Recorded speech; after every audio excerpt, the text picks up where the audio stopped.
Hello and welcome back to Newsroom Nigeria. This is where we give you hot, fresh, and sizzling news all day long. If this is your first time here, you have not subscribed to this channel, please make sure you subscribe, turn on the post notification bell. Also, leave your opinions in the comment section below as well.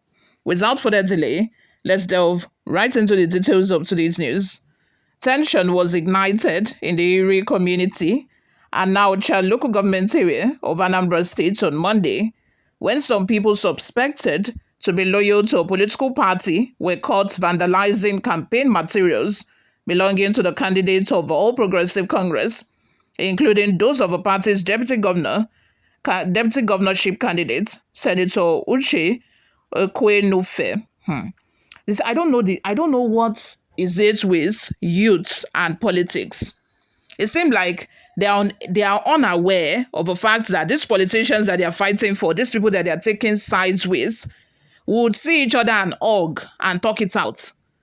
No permanent friends in enemy. The person that you have sided with for years, you have taken sides with for years against another person, they will see themselves at events, they will hug, they will laugh, they will shake hands. But you as a supporter, you have taken it upon yourself to inherit enemies that are not yours. Because why would you go and start vandalizing billboard? Why would you go and start vandalizing flyers that have been pasted by one political party? Just because, is it that you don't like their faces? I think that everybody should have, freedom to participate in any political party they want to. You can belong to any political party you want to. It's not do or die affair. It's not do or die affair. People should be able to be involved in politics, but they should also be able to recognize the fact that the end goal here is to, move the country forward. The end goal here is to move Anambra State forward. If two of you at the end of the day, if you know that, or if you are aware that, you're only working towards the progress of the state or the country, why should there be conflict? Why should you go and vandalize another person's billboard or poster? Like, why? If at the end of the day we are working towards the same goal, to move the country and the state forward. But I think that's why most times you'll find that people would kill themselves and fight tooth and nail because of politics.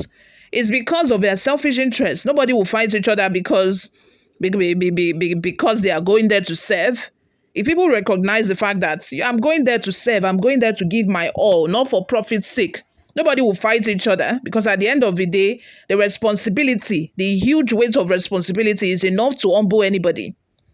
The huge weight of responsibility on the shoulder of a leader. If most people recognize the fact that, leaders have huge responsibility and are willing to undertake these responsibilities, they would know that it's not an easy feat to even become a leader in the first place. But in a situation or in a country where politicians are even more paid, politician, if the fastest way to get rich in Nigeria is to join politics and run for office. That's the fastest way to get rich. It's like a retirement scheme.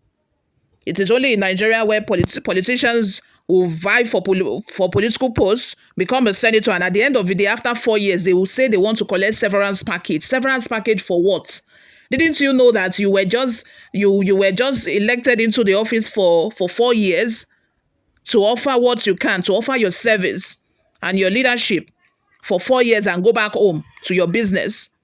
You should have other businesses you're doing. Politics shouldn't be a full-time job. It shouldn't be a full-time job, but in this part of the world, politics is a get-rich scheme. The fastest way to get rich is to join politics. Before you know it, they're already counting billions, they're counting millions. It's so sad. It's so sad that this is the kind of country that we find ourselves. Politicians are not going to serve. They are going there to serve their pockets. They are going there to count money, going there to eradicate poverty for their family and the next generation to come. That's the sad reality of things. Anyway, moving on.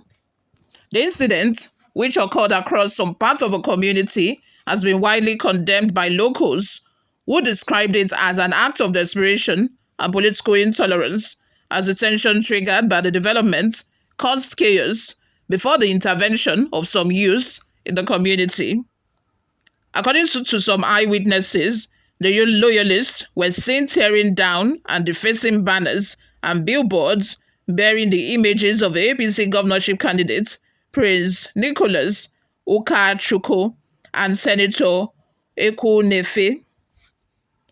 One of the suspects apprehended by Inri youths, who identified himself as Timothy from Aguata, confessed that he and others were hired the previous night to destroy campaign materials of the APC and its candidates. Youths from the various villages that make up the Inri kingdom quickly mobilized to resist the attack, apprehending some of the perpetrators and handing them over to local authorities. In a solidarity, they marched in groups to the residence of the deputy governorship candidates, which later turned out to be a major rally, an additional reaffirmation of endorsement in favor of the APC candidates. That was when they made it clear that they would not condone any attempts to intimidate or tarnish the hard-earned reputation of Senator Uche Ekwunife.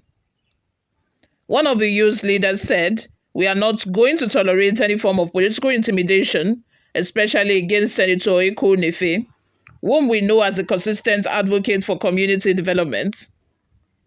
She is not just our daughter-in-law, she is a beacon of progress for Inri. From human capital development to infrastructure, our contributions speaks volumes." Many locals believe the attack stems from gender-based bias, suggesting that Senator Ekwunife is being targeted not only for her influence, but also for being a strong female voice in the race. Why target Ekwunife instead of Chief Ukachukwu? Is it because she's a woman? This level of political harassment is dangerous for our democracy, a youth leader queried.